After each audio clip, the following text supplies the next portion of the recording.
Gravando. Olá, estamos aqui em mais um HiginoCast, né? Um podcast organizado pelo mandato do vereador Dr. Higino, aqui de Uberlândia. E, como sempre, participamos Dr. Higino, eu e sempre temos um convidado. Hoje, muito nos honra, muito nos traz satisfação que o nosso convidado é o grande amigo, ex-prefeito de Uberlândia, ex-deputado federal e agora assessor do Palácio do Planalto, nosso grande amigo Gilmar Machado, né, Gino? É isso aí, Sidney. Quero cumprimentar o pessoal que está assistindo a gente, agradecer o Gilmar por aceitar o convite. A ideia do podcast é conversar com as nossas lideranças de Uberlândia, da região, para fazer análise de conjuntura, contar um pouco o que está acontecendo em Brasília, no mundo. E um dos principais convidados nossos, por isso um dos primeiros, é o Gilmar Machado, que eu já cumprimento e passo a palavra. Obrigado, Higino.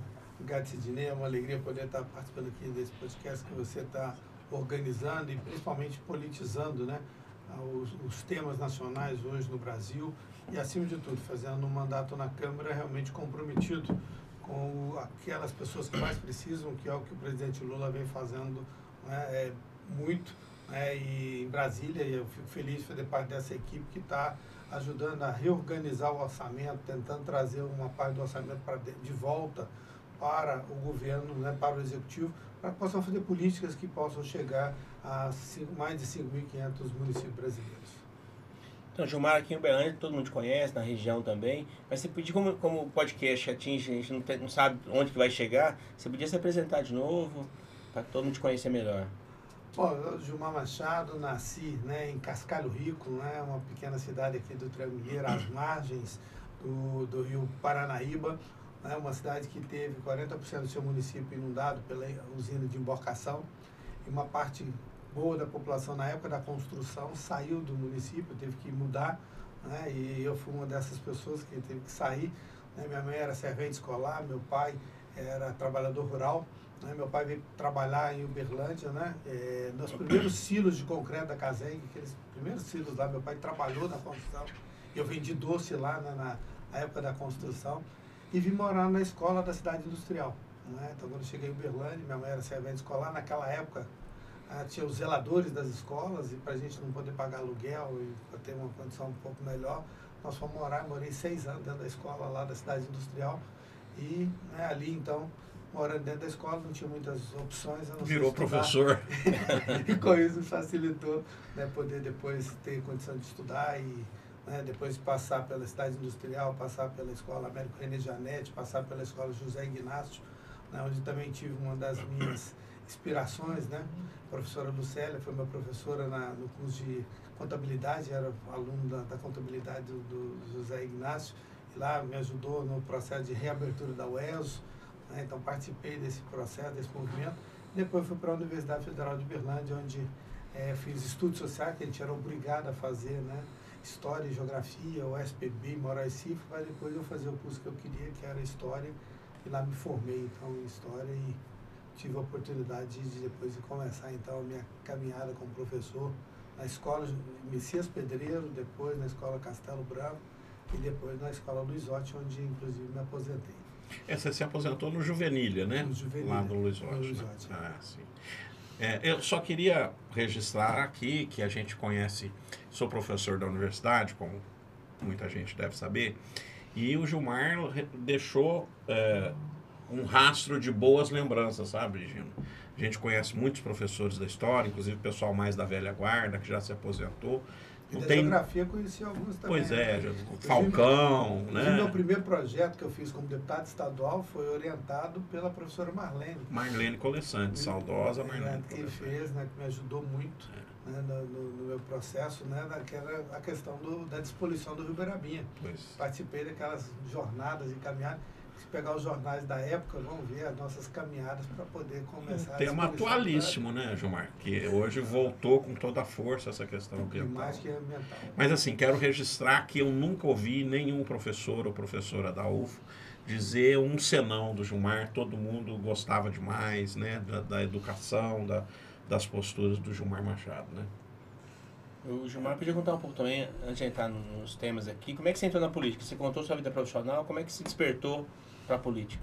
Bom, com 14 anos, eu comecei a trabalhar numa ótica, né? Ótica Imperial aqui em Uberlândia, né? E o meu patrão era da Arena, né? Era o Alceu Santos. E ali, então, eu estava trabalhando na ótica e você via a gente chegando lá, e a política lá corria solta, né? Mas eu não... Era bem central ali? Na praça, era na Praça da República, agora é Tubal Vilela, que o Gino está trabalhando para alteração lá. Então, eu vivia nesse ambiente. Né? E depois, como na escola, né, no Zé Ignácio, eu tive a oportunidade de começar a mexer com o movimento estudantil, né, da UESO. E nessa época eu já comecei a participar da Igreja Batista, né, e no qual eu tive o privilégio de ter um pastor Gil Pensil, que hoje mora lá em Valadares, né, que ele me formou basicamente. Né? Então, de 14 para 17 anos, eu participei da União de Adolescentes, depois de jovem da igreja. E para você se formar, né, para você sair para ir para os jovens, você tinha que saber fazer algumas coisas, né? Fazer ata, fazer um planejamento de eventos, né? Para você depois administrar. Né? Então eu estava com esse trabalho na igreja. E de repente, em 1980, eu fui morar no Luizotti. Né? Minha mãe, como o Alceu era político aqui, né? Minha mãe então foi escolhida uma das 10 mulheres para receber a chave do General Figueiredo, né? Na entrega das casas lá do Luizotti. Né? 4.500 casas, era o maior conjunto habitacional da América Latina, né? Longe. Isso que eu ia falar. Né? Longe, né? Longe. Quando eu estudei aqui em 88, Luizotti ainda era longe. Muito longe. Né? E também entregue com o quê? Sem asfalto, sem infraestrutura, né? Coisa que quando nós entregamos todas as casas do Piquis, Monte Hebron, totalmente diferente a lógica e a concepção. Mas já não era igual a da industrial, que eram os militares também. Só que na época dos militares, na década de 70, você fazia o conjunto, não sei se vocês conhecem a industrialzinha, é rua estreita, porque eles vão pensar que pobre só ia andar de bicicleta. Então, para quê? Para fazer rua para o carro, porque o povo não ia ter carro lá, né? Para ver como é que era a lógica. E como historiador, a gente, né, olha um pouco essa na cidade. Muita gente não presta muita atenção, mas a gente que viveu e sabe, né? Então, chegando lá em 80, aquele tanto de gente, né, como é que eu tinha que organizar uma associação, né? Aí elegeram o presidente e vão escolher o secretário. Né? Quem vai ser secretário? Alguém que sabia fazer ata, sabia, né, fazer ofício. Eu, como tinha esse aprendido isso na igreja, então fui escolhido primeiro o secretário da Associação de Morador do Luizotti. Né? E com isso, né, o PT nessa época estava colhendo assinatura para registrar o partido. Né? E aí então mandaram gente para Uberlândia para poder organizar. E onde que eles foram parar? No Luizotti. E me acharam lá, me chamaram então para participar do PT. Né? Então eu participei desse processo, né? Então foi aí que eu comecei meu envolvimento. E me fez também, em 82, eu ter que sair do meu emprego. Né? Na época, eu já tinha saído de office boy, tinha aprendi todas as especialidades dentro da ótica e cheguei a técnico. Então em 82 eu já era técnico, ganhava mais de 6 salários mínimos. Né?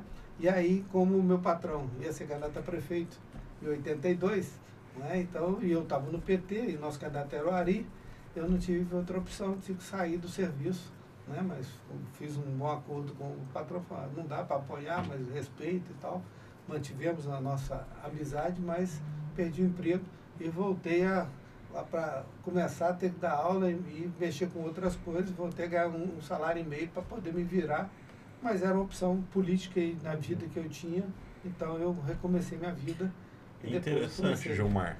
Você está falando aí, a gente não conversou nada antes, Gino. A gente se lembrar que nós fizemos agora, há pouco tempo, até recomendo que as pessoas assistam também, o podcast com o professor Antônio Almeida, e ele fala exatamente dessa importância das associações de moradores. Né? Ele até disse que antigamente se chamava, ou lá no estado de São Paulo, né, Associação de Amigos de Bairro, e de associação de moradores, que era onde o pessoal tinha, inclusive, por onde fazer um pouco de política durante a ditadura militar. Né?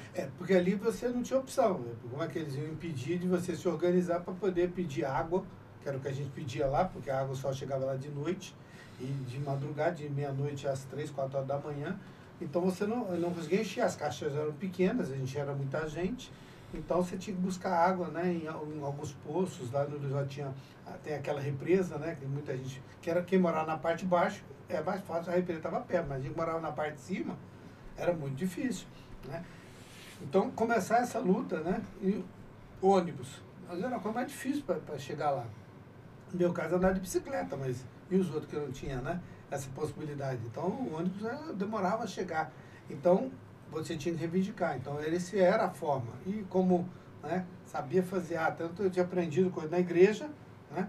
Então, para mim também foi um problema, porque como eu estava, dirigente da Associação de Moradores, e aquela liderança, mas era evangélico, no PT era uma desconfiança. Por que pode um evangélico entrar no PT? Então, eu passei uns perrengues no início lá, com a desconfiança dentro do PT, o que eu estava fazendo. Ainda mais tinha saído trabalhava com um patrão que era, né, da Arena. Então, o início não foi nada fácil, mas, né, a gente vai superando, e como hoje, né, o contrário, né? Então é uma loucura, essa militância e essa vivência, né? Gilmar, assim, eu te acompanho há muito tempo, eu sei que você é muito religioso, e você já está tocando nesse assunto já. Você não encontra uma contradição entre o evangelho e a militância política no PT? Isso não foi um choque, não é um choque? Não, primeiro porque nós, batistas, né, trabalhamos sempre a tese da separação do Estado da Igreja, né? Que isso, inclusive, tem nos incomodado hoje, não é? Quando muita gente começou a perder isso, né? Como permitiu que o Bolsonaro começasse a utilizar a igreja. Muita gente está fazendo o caminho de volta, né? Isso incomodou muita gente que sempre trabalhou na tese exatamente da separação do Estado da igreja, né? Que a igreja é independente, cada pessoa é independente, e que todos nós temos responsabilidade social, que o Evangelho nos ensina isso, né?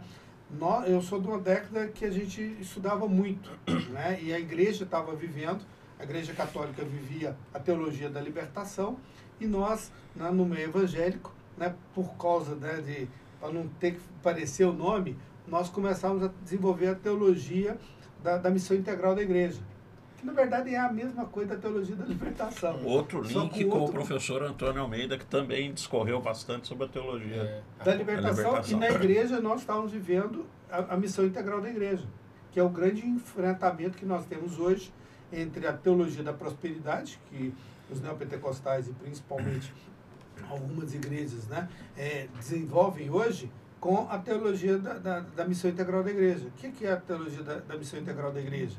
A igreja tem a responsabilidade tanto da área emocional quanto da área, né, por exemplo, não é possível uma pessoa frequentar a igreja e não ter, por exemplo, se ela está desempregada, a igreja tem que sustentar, né, aquela pessoa no aluguel, na alimentação. A pessoa não pode passar dificuldade vivendo numa igreja, numa comunidade, que esse é o Evangelho de Jesus. Eles dividiam e repartiam tudo entre si. Então, na igreja, e você não pode expor as pessoas. Então, por exemplo, numa igreja batista, você não leva ninguém na fé, essa pessoa está passando dificuldade e tal. Não, lá tem os diáconos, que é exatamente os responsáveis por esse processo, né? Então, ele já tem o recurso do dízimo, que é separado para isso. Ele vai lá, cobre o aluguel, paga as coisas, né? A igreja só fica sabendo o seguinte: a igreja, esse mês, foi tanto para comprar gás, para pagar a conta de água, de luz e tal, mas ninguém sabe quem porque a igreja não é para ir. Então, essa é a teologia, a missão integral da igreja, que é a mesma coisa da teologia da libertação, só que com teólogos e pessoas diferenciadas. O grande teólogo nosso, inicial, era o pastor presbiteriano Rubem Alves, né, que é uma figura que tem, né, teses extraordinárias. E nós bebemos dessa fonte. Então, eu sou dessa época que as pessoas na igreja também tinham isso, né? Você tinha prazer em estudar, em debater, né, e se envolver com a comunidade. Essa é a ideia. Por isso que eu estava no Luiz Jorge, estava fazendo papel. Tanto é que a nossa igreja, logo depois, foi com a igreja batista que tem no Luiz Jorge, começou na minha casa. Então, o pastor saía do culto, né, num domingo à tarde, né, de manhã tinha escola dominical, 2 horas da tarde ele estava lá em casa. Fazia o trabalho, né, e à noite estava todo mundo na igreja. Então, a igreja começa assim. Então, a gente fazia esse trabalho para a gente, para mim é normal, né, você estar no envolvimento. Por isso que para mim no PT não era difícil, porque o PT também, a teoria é o quê? Você se envolver com as pessoas, você tem que se organizar para poder fazer isso. A minha igreja me ensinou isso. Por exemplo, para eu ser um líder, o que eu tinha que saber? Eu tinha que fazer ata, era chato, mas isso me ajudou no movimento. Como é que eu ia ajudar o movimento se eu não tivesse capacidade, se eu não tivesse preparo? Né? Então, esse é uma coisa que eu acho que tanto a igreja quanto o partido sempre foi um casamento que, no meu caso, me ajudou muito na minha vida, na minha formação, no meu trabalho. Eu tenho chegado à conclusão que nós precisamos discutir mais o evangelho. Eu convivo muito na periferia. Eu sou do time do PT que não afastou quase que nem um dia das comunidades mais pobres. E grande parte dos meus eleitores são evangélicas pentecostais. Então muitas vezes votavam até no Bolsonaro e votavam em mim. Mas eu acho que eu não tenho a formação que você tem. Eu acho que por isso que nós precisamos ter mais políticos igual você. Mas também acho que os teólogos da Igreja Católica, os evangélicos, precisam conversar mais. Porque a impressão que eu tenho é que as pessoas, no Brasil, de modo geral, são cristãs. Sim. E mesmo as que não são cristãs, têm uma referência na cultura judaico-cristã. E quando as pessoas têm que fazer escolhas, elas buscam o livro que quase todo mundo leu. Acho que o livro do Brasil é a Bíblia. Quase todo mundo conhece uma passagem da Bíblia. Só que o livro ainda mais vendido no mundo, né? Não, eu penso que, não consigo falar pelos outros países, mas hoje no Brasil, quando você fala, Mateus, Lucas, a pessoa se cala. E nós temos usado pouco esse instrumento para conversar com as pessoas. E de um modo geral, quem quer defender teses mais de vingança, de ódio, usa o Velho Testamento. E a impressão para mim que são duas fases, né, na Bíblia. Você tem lá o Velho Testamento, que tem uma política, e depois você tem lá o perdão, a compaixão. Nós vamos já começar a falar da sua história de deputado e vereador, mas eu queria que você falasse um pouco sobre isso. Não, Gino, eu vejo o seguinte, às vezes as pessoas não prestam atenção no que estão lendo do que estão repetindo. Você assiste um jogo de futebol, né? Os jogadores, antes de começar, o que eles fazem? Eles fazem a oração do Pai Nosso. E aí, vejam, eu falei oração do Pai Nosso. Jesus começa dizendo o quê? Pai Nosso, ele não fala meu Pai, meu Pai. Não, ele fala Pai Nosso. Porque o Pai é nosso, não é meu, não é seu. Por isso que muita gente confunde, né? Por isso que o Evangelho incomoda, né? Porque ele fala de comunidade, ele fala de um processo que tem que ser coletivo, não é individual. Por isso que o capitalismo tem dificuldade com o Evangelho, né? Porque ele individualiza, né? A teologia da prosperidade hoje, que cresceu no meio também evangélico e muito mais do pentecostal, né? Ele tenta dizer o seguinte, eu prosperei porque eu consegui. Isso é fora do Evangelho de Jesus. O Evangelho de Jesus é o contrário. Pai Nosso, mesmo quando isso tem alguma relação com o divino, mas é do tipo, eu consegui porque eu mereço mais a atenção de Deus do que você. Sim, né? mas essa não foi isso, porque Jesus diz que o sol nasceu para quem? Para justos e injustos. Ele não, o maná também cai para todo mundo, não é? Então, quer dizer, então, se as pessoas estudassem de fato, é por isso que eu falo hoje, muita gente não está estudando, não lê com atenção que de fato as palavras falam o que Jesus falou. Né? E aí eles misturam, criam coisas que não estão na palavra. Por isso que eu falo que, tanto na Igreja Católica, muita gente parou de estudar a teologia da libertação. Né? E na Igreja Evangélica, muita gente parou de discutir de fato a missão integral da Igreja, que é o que Jesus ensinou, que é amar a Deus e ao próximo como você mesmo. Como é que eu amo ao próximo mesmo se eu quero matar ele? Né? Se eu fico xingando, ou se eu quero explorá-lo. Exatamente. Não foi isso que a palavra ensinou. Né? Jesus, inclusive, essa coisa da exploração, ele conta, né, uma parábola muito interessante. Que uma pessoa, né, chegou no cara, estava devendo demais, chegou para o cara e falou, não dou conta de pagar e tal. O cara vai lá, não, está perdoado, está tudo certo. Ele saiu de lá, foi no outro, e chegou lá, não, você está me devendo, vai ter que me pagar. Então, peraí. Aí depois o senhor chamou o cara, peraí, eu te perdoei um negócio muito mal, agora um negócio pequenininho, você não vai perdoar o cara? Né? Então, para a gente ver, então Jesus está ensinando exatamente isso. Então, todo mundo está, se perdoa aqui, você vai perdoar o outro. Por que você vai ficar explorando o trabalho do outro? Né? Por isso que tinha, mas você vê o Antigo, mas você tinha no Velho Testamento, se você estudar, ele fala do que? Né? Quando você tinha de 50 em 50 anos, o que acontecia? Perdão. O perdão se devolvia todas as terras para todo mundo. Quem acumulou tinha que devolver. Imagina se faz isso hoje. Não, mas está no Antigo Testamento, não está nem no Novo. Não vou nem falar que você falar que Jesus era muito revolucionário, você vai lá no Antigo Testamento, já dizia isso, né? Os anos sabáticos, que era você tinha que voltar e repetir. Se você tinha acumulado mais, você ia lá e devolvia para o outro que tinha perdido, né? Então, a gente precisa, se a gente estudasse mais, não é só a Bíblia, mas estudasse mais algumas coisas dos relacionamentos, o Brasil seria, e nós estaríamos numa situação muito melhor. O que o Lula está tentando fazer, como eu estou na equipe lá, a gente está tentando, né, reorganizar o orçamento tem que ser para todo mundo, não pode ser. Por que uns tem que ter muito? Né? Por que o cara que ganha 5 mil reais tem que pagar imposto e o cara que ganha 50 milhões não paga? Está errado. A lógica está invertida, nós temos que reinverter esse processo. É por isso que a gente está dizendo, não, quem paga 5 não vai pagar mais, porque o outro dá conta de pagar. 144 mil pessoas, se elas começarem a contribuir até 10%, um pouquinho, 10% a mais, você cobre mais de 85% da população brasileira que vão parar de pagar. Então, quer dizer, a lógica está errada. E isso é o quê? É comunismo? Não, é apenas um ajuste para que você possa ter um melhor relacionamento entre as pessoas. Isso não é, pode ser catolicismo, evangélico, não é. É um processo espírita, cada um tem suas fés, mas o que nós todos trabalhamos é para quê? Para que a gente possa viver em comunhão. Essa é o que eu trabalho, eu vivo e tento viver isso. Eu quero que você fale um pouco da sua trajetória como deputado estadual e federal, mas só como já entrou nesse assunto, só para a gente fechar, para quem está assistindo a gente, teve um debate importante, né, no Congresso Nacional. O governo federal quer ajustar suas contas e está querendo tirar do andar de cima, cobrar das BET, dos bancos, dos bilionários, e a direita quer cortar direito social. É isso, esse que é o debate na Câmara hoje, né? Porque, na verdade, o que está acontecendo?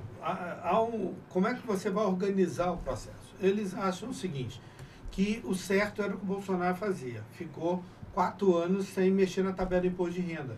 Isso tirou dinheiro de quem? Do pobre. Do pobre. As pessoas que menos pagam, por exemplo, como professor, né? Cada vez mais eu estava pagando mais imposto de renda, porque, por exemplo, se o imposto de renda não é corrigido, cada vez vou mudando de faixa. Eu saio da faixa de 7,5 e caio na de 15. Um professor, um absurdo. Agora, com a correção da tabela de imposto de renda que o Lula voltou a fazer, que o nosso governo voltou a fazer, essas pessoas já não estão pagando. Quem ganha até 2 salários mínimos não paga mais imposto. Então, nós estamos tentando fazer uma mexida, né, na lógica.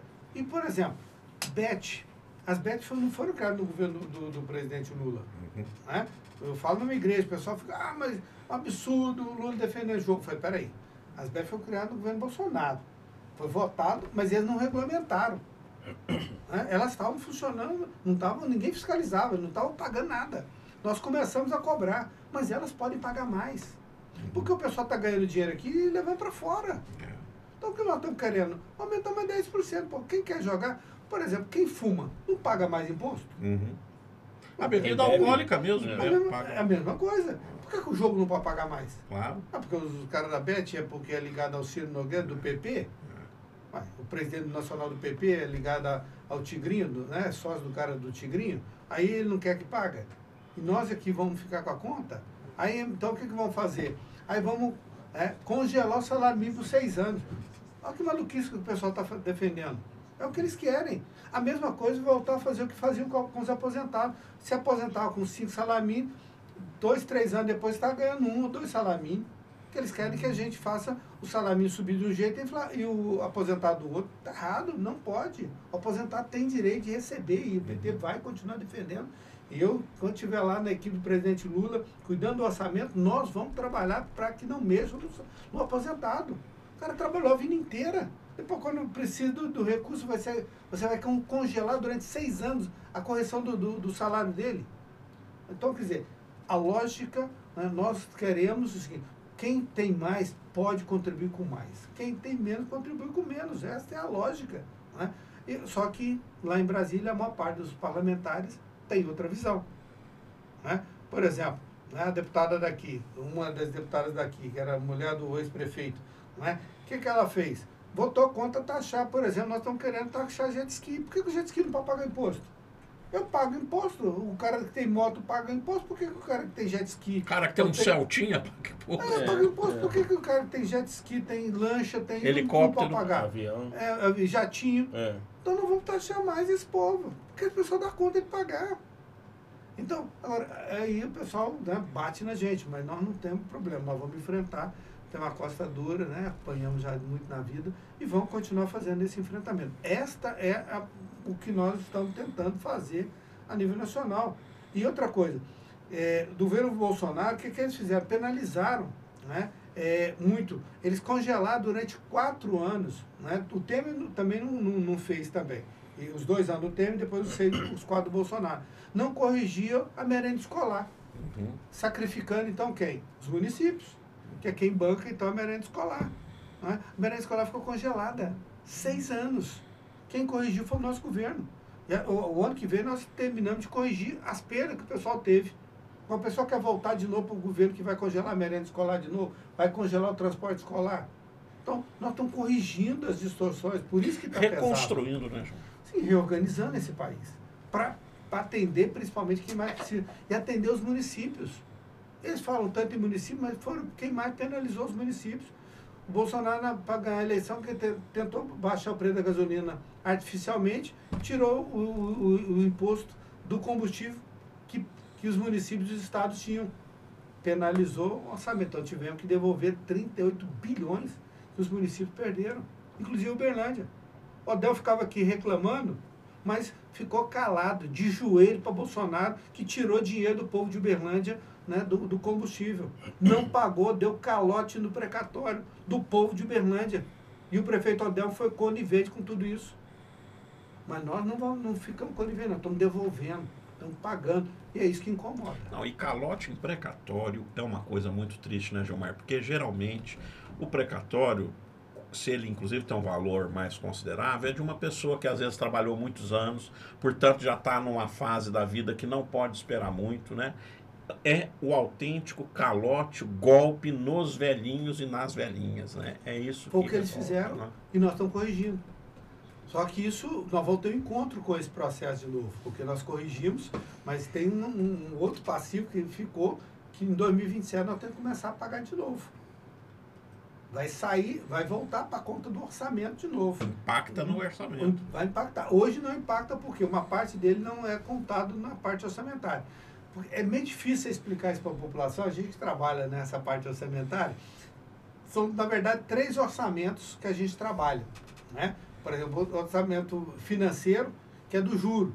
Que esse, meu querido, se jogar no orçamento fiscal normal, monetário, aí nós estamos liquidados, não tem saída. Esse é outro orçamento que, aí quando fala, mas a dívida subiu, desceu, meu irmão, não esquenta muito aí, não. Esse é um processo de banqueiro que eles vão ter que equacionar um dia, a gente vai ter que ajustar. E nós estamos ajustando, porque nós estamos conseguindo equilibrar os outros 2 orçamentos, né?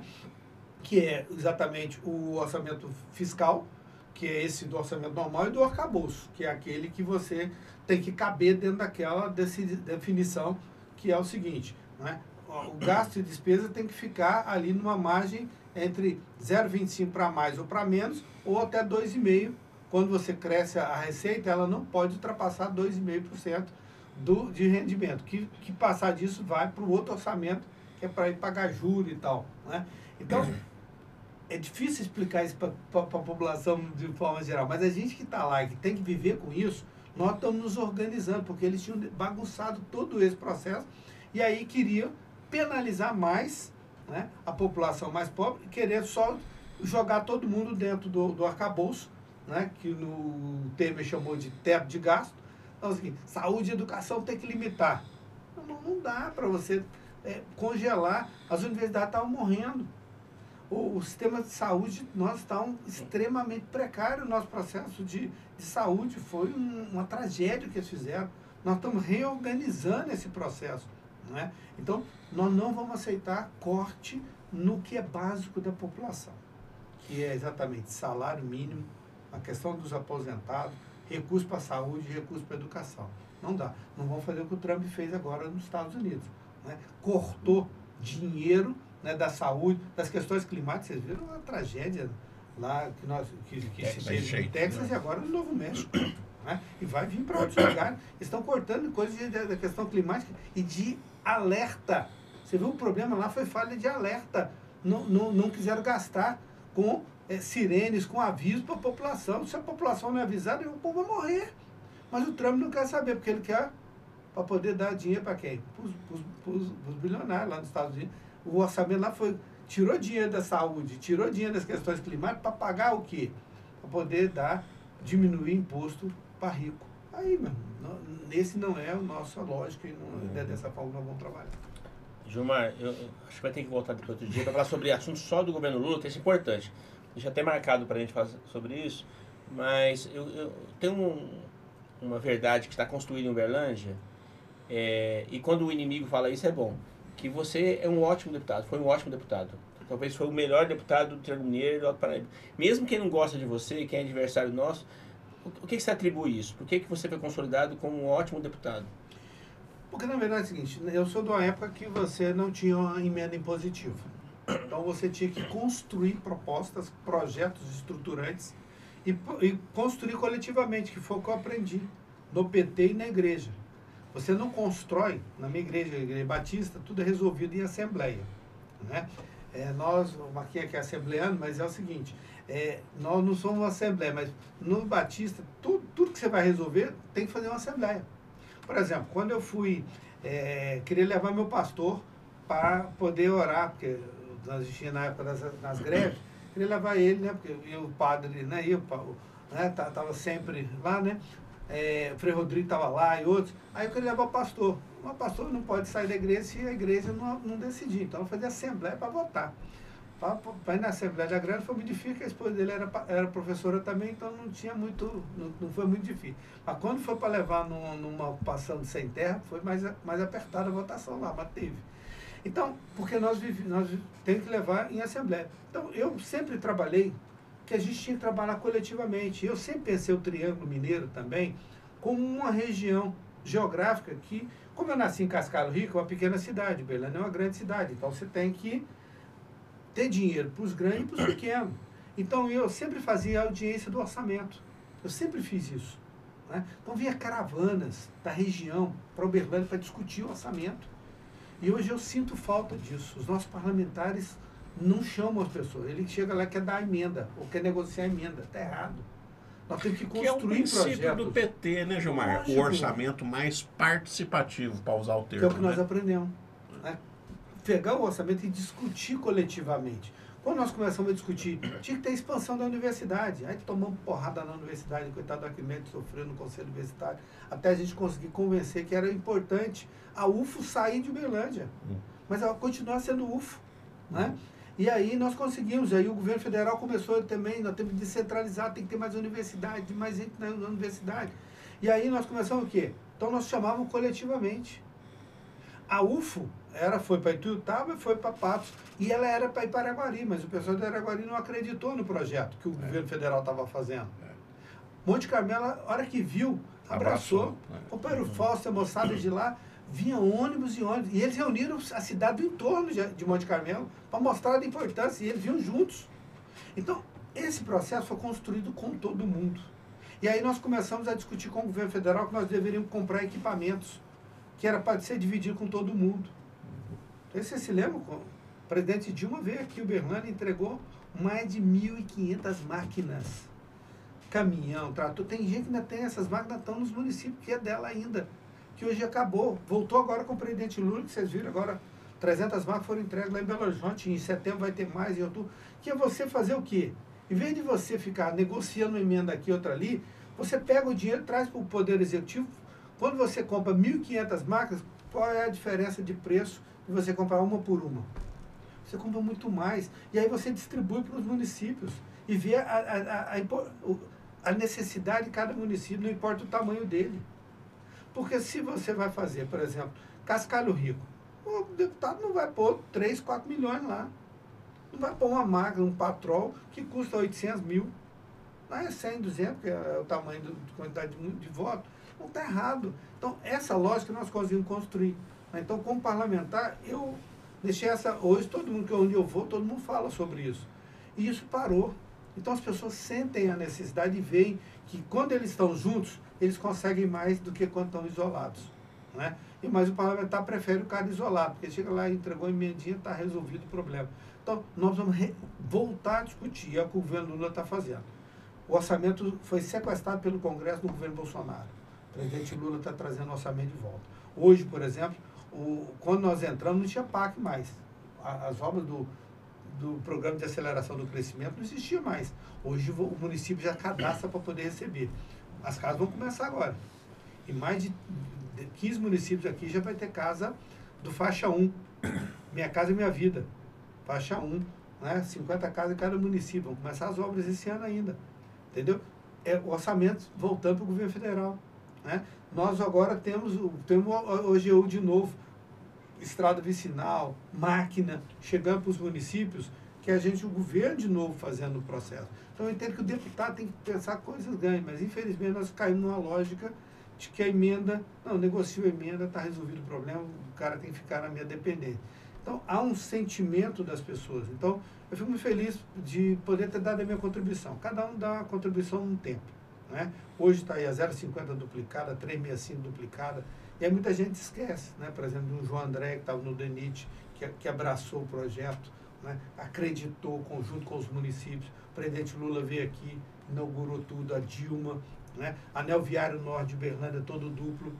E nós queríamos fazer o Sul. Aí o Odel, mas o Oeste, não, nós é que vamos fazer. Está lá. A ponte está lá. Tem mais de... O Zema está fazendo 6 anos, né? Já está no 7º ano, né? 7º ano. Está no 7º ano de governo, o Anel Viário está lá do mesmo jeito. Então, para a gente ver que quando a gente tem políticas diferentes, a cidade ganha. Eu acho que esse é o papel do parlamentar. Não tem que ficar preocupado. Ele tem que ter políticas que façam, né, a expansão, o projeto da expansão da universidade, outras coisas. São políticas mais gerais e que atendem todo mundo. Não fica, né, o cara de um lugar só. Eu sou deputado da cidade A, B. Não, você tem voto em todo lugar, você tem que ter esse processo. Mas fala só um pouquinho, antes de falar dos 4 anos que você foi prefeito. A diferença do deputado estadual para o deputado federal? O deputado estadual ele tem a limitação do Estado, né, da política que ele faz. O deputado federal, a política dele abrange o país inteiro. Mas como deputado estadual, você tem uma capacidade de fazer muita coisa. Tanto é que o meu primeiro projeto foi o projeto que ele também extrapola o município. Eu estava aqui com o Uberabinha, né, poluído, uma série de coisas, só que o Uberabinha não nasce em Uberlândia. Uberabinha nasce em Uberaba. Por isso nós, né, fazíamos parte. Os covoais lá onde tem as nascentes é no município de Uberaba. Mas por que o Uberaba vai cuidar da nascente do Uberabinha se o Uberabinha corre para Uberlândia e não corre para Uberaba? O rio dele é Uberaba. É o que abastece o município e tal. Então você tem que ter uma política do Estado que pense o todo da região e não só o município A, B ou C. Então, foi o primeiro projeto que nós fizemos, então, da disposição do Rio Uberabinha, que é criar um projeto de preservação da bacia. Agora, a bacia não está em Uberlândia, por isso que o vereador só não pode fazer. Precisava do deputado estadual. Então, veja, o deputado estadual então, já tem uma abrangência maior de trabalho. Tem a questão da segurança pública, que é a responsabilidade do Estado. Então, o deputado estadual cuida disso. Cuida da rede estadual, que é hoje quem basicamente cuida, né, da educação do ensino médio no Brasil. E o ensino médio do Estado e da formação técnica, que infelizmente o Zema está desmontando basicamente os cursos técnicos de Minas. Então, o deputado estadual então, tem esse olhar, tem esse cuidado, tem esse trabalho. Não é? E o federal então tem outra abrangência. Então é questão de abrangência, mas todos os dois têm papéis extremamente importantes para poder reunir e juntar o Estado. Não é? E cada um no seu Estado, mas o federal depois vem e faz o trabalho mais geral. Mas são experiências muito boas. Eu tive o privilégio de ficar 8 anos em Belo Horizonte, foi um tempo muito bom. E depois agora estou, né, meu tempo agora lá, eu tive 4 mandatos depois em Brasília. Tá, eu quero que você fale um pouco da sua experiência como prefeito, mas eu quero introduzir falando um pouco do meu ponto de vista, né? Eu faz 30 anos que eu acompanho a luta pela terra, eu vi várias vezes dormindo em ocupação, como foi em Campo Florido, você sempre foi, deu muita atenção para cooperativas, para a agricultura familiar, E quando você virou prefeito, eu estava talvez num momento mais ativo da minha advocacia popular. E por várias vezes você me recebeu no gabinete, recebeu o pessoal do Glória. E muita gente na cidade fala que você foi um ótimo deputado e que para prefeito você não fez nada. Eu já relato o que eu vi. Eu vi a região do Dom Almir, Prosperidade, sendo asfaltada, você regularizou grande parte da região, você botou esgoto lá no Morada Nova, no Lagoinha você fez lá, nós levamos uma comunidade num dia, no outro você já mandou fazer lá o asfalto e botar a estrutura lá no Lagoinha, você fez as casas do Monte Hebron em Piquis, você vê os bairros do Monte Hebron em Piquis, ruas largas, né? Garantindo ali a proteção da vereda. Porque morou no Industrial, morou no Luiz Aldo, ia fazer um conjunto. Aí o povo fala, você não fez nada. E aí eu relembro o pessoal do Glória que se não fosse o Gilmar Machado, lógico que não foi só o Gilmar, né? O movimento lutou muito, teve muitas forças articulando, a Dilma teve o papel dela, o Pimentel, mas se o Gilmar não recebesse a agenda na primeira semana e marcasse uma reunião em Brasília e ajudasse a organizar, não teria Glória. Então, assim, eu não consegui, mesmo dentro do PT, um outro queria fazer, não, o Gilmar tá aí, está demorando. Falei, não na minha área, né? Moradia e regulação fundiária, você foi gigante. Mas eu queria que você falasse, o Gilmar não fez nada enquanto prefeito? Essas são concepções, né, que as pessoas vão construindo, né, ao longo do tempo. Então, por isso, a gente tem que ter paciência. O tempo vai mostrando as coisas para as pessoas. Né? Eu pessoalmente, quando o pessoal fala assim, mas você é um cara bom, mas sua equipe... Aí eu falo, então tá bom, vamos conversar sobre a equipe. Né? Secretaria de Governo. Mas se o secretário de Governo, a Rosângela, não fez um bom trabalho.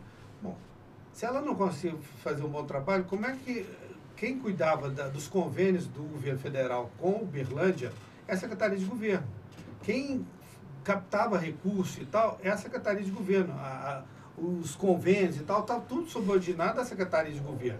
Então, se a Secretaria de Governo não fez nada, como é que captou 10 mil casas? A atual deputada, que era ex-esposa do deputado ex-prefeito Adelmo Leão, ela foi secretária de Governo. Quantas casas ela captou em 8 anos? A Rosângela, em 4, como secretária, ela captou 10. A outra não fez nada. 14 escolas. O Adel fez uma. A secretária de governo dele fez uma. Então, que competência é essa? Então, às vezes, eu não sei como é que é o grau de comparação das pessoas. Você pega uma secretaria de administração. Como é que hoje os servidores são cuidados? A secretária de administração, a Lília, ela fez um plano de carreira, né? Ela deixou um plano de saúde que hoje o pessoal chora. Né? Os servidores públicos, hoje o plano de saúde deles é horrível. Muito mais caro, com menos atendimento, e nós deixamos um plano de carreira, um plano de saúde para os nossos servidores. Quem criou a escola de governo no município de Uberlândia? Uberlândia hoje tem uma escola de governo que funciona, capacita os servidores, que inclusive porque o plano de carreira, eles crescem no plano de carreira a partir da escola de governo. Quem criou a escola de governo? Foi a Secretaria de Administração junto com a Secretaria de Governo. Né? Mas isso, inclusive, nem dentro do PT, o pessoal nem sabe direito que tem uma escola de governo hoje que capacita os servidores de todo o município, criado na nossa gestão. Né? Então, eu fico imaginando, então a Secretaria de Administração, mas a Secretaria de Educação, o que essa Secretaria de Educação está fazendo? O que a Gersina fez em 4 anos de Uberlândia. Né? O cuidado na questão do cuidado da escola, não vou nem falar da construção de escola, uniforme, né, de qualidade, que hoje os meninos não têm mais, né? Uniforme completo, com mochila, com tudo mais, que não tem mais.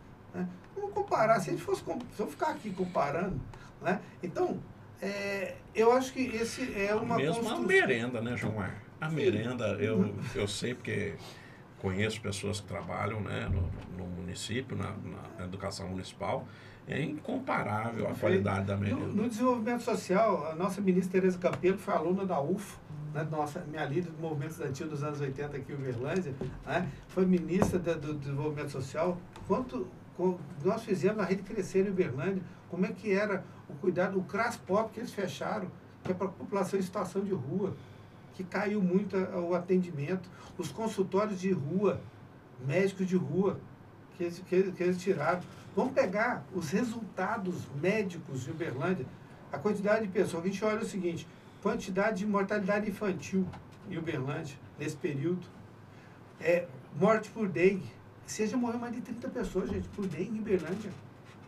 Nos meus 4 anos de governo, foram 50 pessoas que morreram em 4 anos de governo. Esse ano, só em Uberlândia, morreu 30 em um ano. Eu não vou nem falar dos 2 anos do Odel, que foram mais de 100 pessoas. Então, eu não entendo como é que é a lógica que as pessoas falam. Mas eu, pessoalmente, fico muito tranquilo. É o seguinte, eu tenho a consciência tranquila do que eu fiz. Né? Vivi um momento de perseguição intensa, que eu estou ganhando todos os dias, ganho um processo. Essa semana ganhei mais um do IPREMO, né, que diziam que eu tinha desviado dinheiro dos repartos dos servidores. Ganhei mais um. Veio outros aí, eu vou ganhar também. Então, mas a construção na época era de destruição do PT e de todo mundo que estava. Então a Dilma passou por isso, eu passei aqui, vários outros companheiros. O Lula passou. O Lula sofreu. Então, mas devagar as pessoas estão reconstruindo. Eu vejo que estão saindo teses de mestrado e doutorado, né, que começam a identificar como é que foi a nossa gestão e fazer gráficos de comparação. Ainda falta falar de 2 ações suas. É uma do DEMAI, onde inclusive o atual prefeito anunciou 6 bilhões de investimento, e o motivo da escolha de Uberlândia, acho que é data center, é por conta da capacidade de dobrar a entrega de água nos próximos anos. E o DEMAI, eu sei da história do DEMAI, você podia falar um pouco disso, e também do SAMU também, que está voltando agora, mas você deixou tudo pronto, desse DEMAI e SAMU. Olha, então, são 2 coisas seguintes. Para a Uberlândia crescer, o que é que nós tínhamos que fazer? Nós tínhamos que ter recursos, nós tínhamos que buscar recursos, não é? No governo federal, que é com quem realmente nós podíamos contar, e durante o governo Bolsonaro, o que veio para a Uberlândia? Nada. Mas do nosso governo, a presidenta Dilma mandou 2 coisas extremamente importantes para a Uberlândia. Capim Branco, que é a captação de água. Nós já estávamos chegando no estrangulamento da questão da água. Né? O companheiro Orlando, na direção do DEMAI, então vamos fazer comparação dos meus diretores do DEMAI, né? Fez a sede nova do DEMAI com dinheiro próprio. O que eles fizeram depois? Cadê o dinheiro do DEMAI? O DEMAI dá dinheiro, gente. Cadê esse dinheiro? Nós mostramos em 4 anos. Né? Tá lá.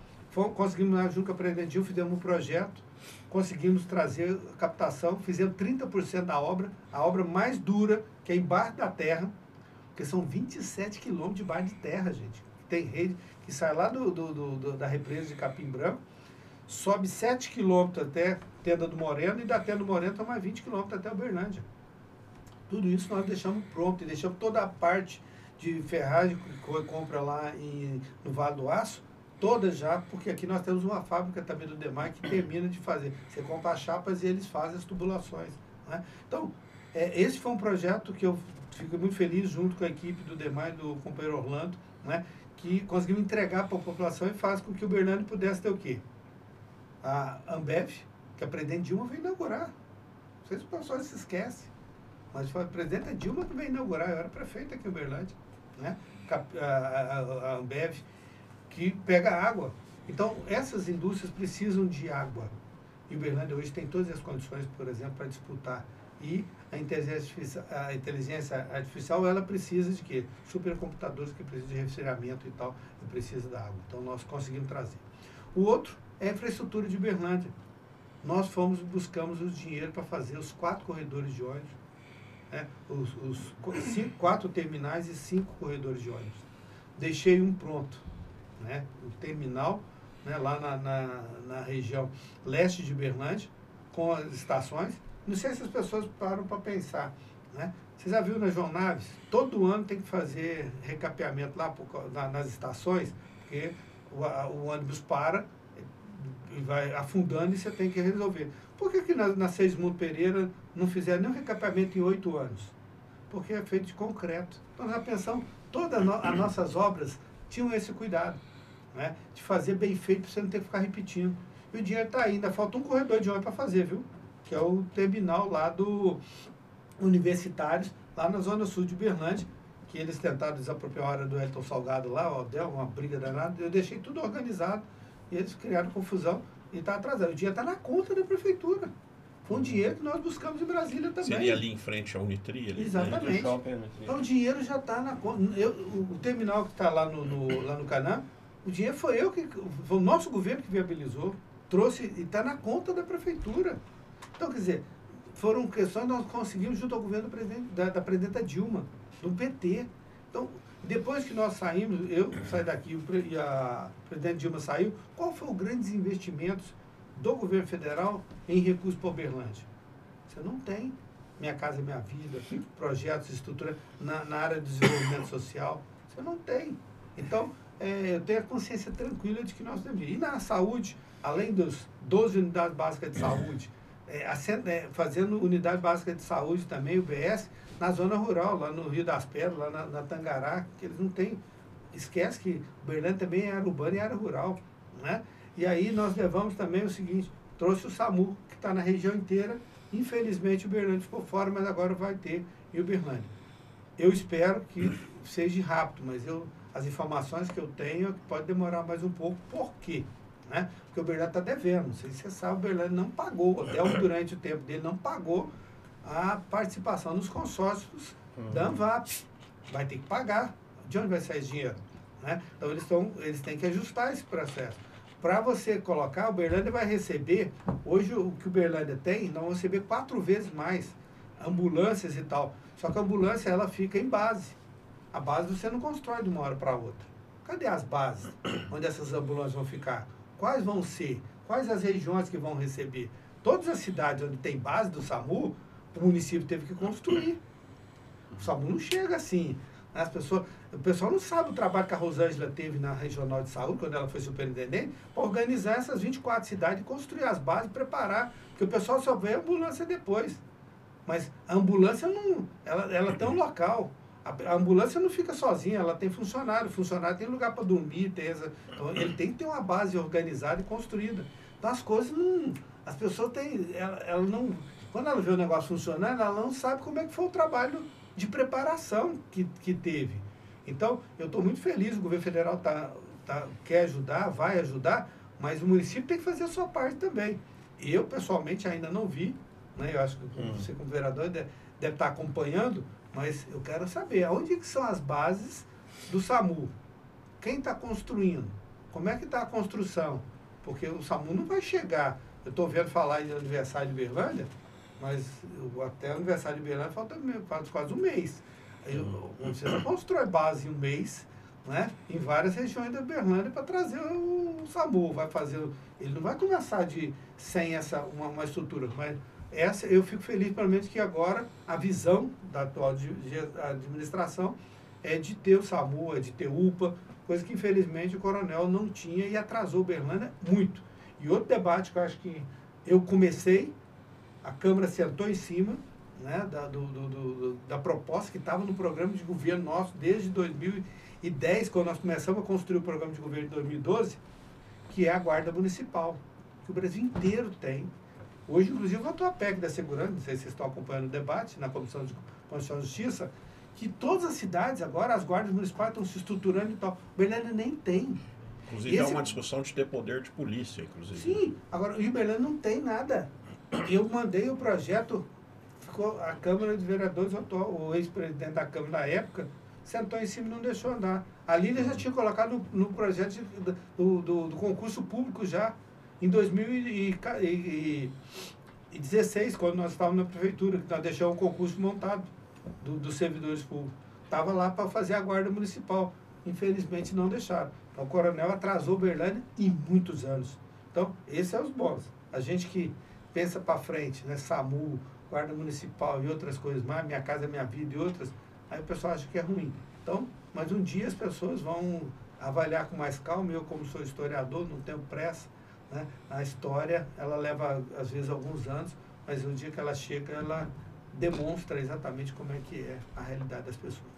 Gilmar, você podia, nós estamos caminhando para o final, tem mais uns 10 minutos ainda, mas falar um pouco como é que se viu a experiência da perseguição do Ministério Público e como é que você está vendo hoje as decisões judiciais que te absolvem de todas as acusações injustas. Bom, Uberlândia, quando a gente começou, eu já sabia, né, eu me preparei, né, psicologicamente, espiritualmente, porque na igreja a gente conhece como é que é esse processo da perseguição, né, e muita gente não tem ideia, né? A nossa luta não é contra a carne, é contra potestades e tal. E eu sabia que nós íamos enfrentar pessoas que não queriam Minha Casa Minha Vida em Uberlândia, não queria a água chegando aqui para Uberlândia crescer, as pessoas não queriam plano de carreira para os servidores, né? Não queriam uma série de coisas. Não queria que as crianças tivessem uniforme. Não queria, educação de qualidade incomoda demais, muito, né? eleição de diretor de escola, né? Participação democrática, isso as pessoas. Eu vi que o Zari viveu. Eu me inspiro muito também. O Zari foi uma grande pessoa que contribuiu muito com a história de Uberlândia, com a democracia Uberlândia, né? E eu sei o que ele passou. Então eu já me preparei. Agora, o mais difícil, né, é a família, né? Porque a família não está no mesmo preparo, né? Então, quando você vê a esposa, né, que não tem a mesma... Ela não se preparou, ela não é política, né? Então, o sofrimento dela foi muito grande, né? Graças a Deus, as 2 vezes, né, que a polícia esteve na minha casa, ela não estava, então eu agradeço muito a Deus porque ela não estava nos 2 dias, né? Agora, meus filhos sofreram muito na escola, né? Sofreram muito, né, bullying em outros lugares. Então, isso é que dói, né? Você, meu filho, no dia do aniversário dele, você não poder passar com ele e saber que o pai está preso, é um negócio machuca, dói muito. Mas eu me preparei em uma coisa que acho que o Lula também mostrou e a palavra de Deus nos ensina, é não guardar ódio. Porque senão isso é ruim para você mesmo, né? Você sente, você tem que superar, né? E ter a clareza que você fez tudo certo. E que demora, mas a verdade chega, né? Então, graças a Deus as coisas estão começando, né? Basicamente faltam 2 processos só, né? E os outros a gente já conseguiu ganhar todos, né? Demonstrando toda a clareza. Por exemplo, eu moro na mesma casa que eu morava antes de eu entrar na prefeitura. Eu era deputado quando eu fui morar onde eu moro. Quando eu mudei para o condomínio que eu moro, nem tinha o Uberlândia Shopping ainda, né? O Uberlândia Shopping nem existia, né, quando eu fui para lá. Então, continuo do mesmo jeito, né, vivendo da mesma forma. Meus filhos têm uma vida que todo mundo acompanha, né? Continuo com a mesma simplicidade como eles sempre fizeram. Continuo comendo meu pastel na feira, né? Agora perdi meu sogro, não vou poder, ele não vai poder mais me acompanhar na feira, né? Mas a gente continua, meu filho, meu pessoal continua, né, andando na feira do mesmo jeito que eu ando, né? Continua podendo andar na rua com muita tranquilidade, porque eu sabia, né? E eu fico muito feliz quando as pessoas, né, opa, eu sabia, mas a gente precisava ter a confirmação e muito bom, né, isso ter chegado ao fim. Agora, eu espero, e o presidente Lula passou por isso, e a gente está fazendo um processo no Brasil que outras pessoas não vivam o processo que nós vivemos. Que a gente não tem um Ministério Público institucionalizado com viés político, né? Eles queriam criar um partido político, nós conseguimos inviabilizar isso, né? Então isso deixou o Moro, Dallagnol e outros, né, promotores aqui de Uberlândia, que inclusive alguns já saíram, foram para Belo Horizonte, mas eles, né, trabalharam arduamente para tentar construir um partido, por isso faziam operações para ter dinheiro, né, e para poder desequilibrar. E eu estou muito empenhado em Brasília e, se Deus me permitir, voltar para Brasília com outra função que nós, de assessoria do presidente, de fazer com que nós não podemos mais que o Ministério Público continue a fazer política, usando dinheiro de ação para fazer política. Esse dinheiro tem que vir para o orçamento geral do país. Nós temos que acabar com isso. É muito dinheiro que esse povo está manuseando, fazendo política para atender alguns prefeitos e tal. Com alguns eles punem alguém para poder dar dinheiro para fazer política com outras coisas. Então não dá, nós temos que mudar essa lógica. Nós temos que colocar tudo no orçamento do país. E isso incomoda. Então, muita gente fica meio incomodado comigo, porque eu sou daqueles, assim, o orçamento tem que ser um só. É o orçamento do Brasil e você redivide. Não dá para ficar alguns órgãos, né, se é por justiça, fazendo o que não é papel deles. Né? O papel deles é julgar, acompanhar e tal. Não dá. Então nós temos que saber separar, né, essas coisas. Então, até porque não foram eleitos e, portanto, você acaba submetendo o orçamento a quem não é eleito. E, portanto, isso é uma subversão da democracia, né, João? O Ministério do Trabalho tem que multar, pega o dia da multa de lá, vem para o orçamento do país, e ele que define a regra. Não, agora ele pega aquele dia, não, vou fazer essa ação, fazer outra coisa, faz ginásio, faz não sei o quê. Não dá. Né? Então, muita coisa está errada. Mas Eugênio, eu fico muito feliz de a gente de viver esse tempo, né? Graças a Deus esses tempos mais duros passaram, mas acho que fica a experiência e ao mesmo tempo de que, né, isso a formação, né, cristã nos ajuda, né? É não guardar ódio, mágoa, né, e continuar superando isso para fazer mais para as pessoas, né? O que eu quero e o que eu estou tentando fazer lá em Brasília, como assessor da presidente cuidando do orçamento, é fazer com que o orçamento possa chegar para mais gente e mais obras possam ser feitas, mais coisas possam chegar para quem de fato precisa.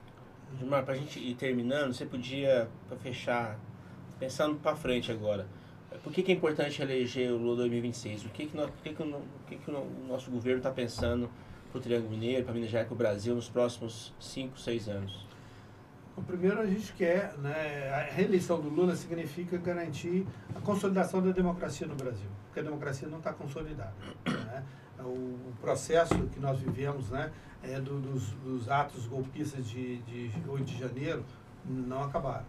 Eles estão aí com esse processo de anistia, eles querem realmente normalizar aquele vandalismo, aquela coisa contra as instituições, continuam os ataques, né, contra as instituições, e o presidente Lula é a garantia de que isso não vai acontecer. Além disso, nós precisamos continuar consolidando o processo do Minha Casa Minha Vida, que as famílias precisam de casa, né? Nós precisamos garantir, consolidar um salário mínimo mais justo, né? O padrão de vida das pessoas possam melhorar, que a gente continue corrigindo a tabela do imposto de renda, que a gente tenha uma justiça tributária maior, que a gente possa diminuir a taxação sobre quem menos tem, taxar mais quem precisa. Então, o presidente Lula é esta a garantia que nós vamos ter. Além disso, para o Triângulo Mineiro e Alto Paranaíba, nós teremos o quê? A garantia de que as estradas vão continuar sendo, né, essa duplicação de Uberlândia para Patos de Minas, né, ela é essencial, ela é fundamental. Né, há esse trabalho, né, que já está sendo construído e trabalhado. A 262 precisa ser duplicada até Belo Horizonte. Né? Então, o presidente Lula tem essa visão, né? Ele trabalha com isso e, ao mesmo tempo, garantir que os municípios tenham uma condição de crescer mais e as universidades se consolidem. Né? A gente quer aqui consolidar o campus, né, de Tuiutaba com curso de medicina, né, que a gente possa fazer com que o campus da UFO cresça cada vez mais hoje, né, com uma vinculação, né, com o novo campus do Glória, com um centro de pesquisa muito mais avançado, inclusive em inteligência artificial e outras coisas mais que já estão fazendo. A área da medicina aqui, nós temos condições, não sei se vocês viram, o presidente Lula fechou um grande acordo com os BRICS, né, de investimento em hospitais inteligentes, como tem na China. Né? O primeiro já vai ser inaugurado, já vai ser iniciado em São Paulo, com mais de 350 milhões de investimento. Né? E eles vão chegar em 10 grupos, e um deles nós queremos que venha para cá, para a IBCE de Uberlândia. Né?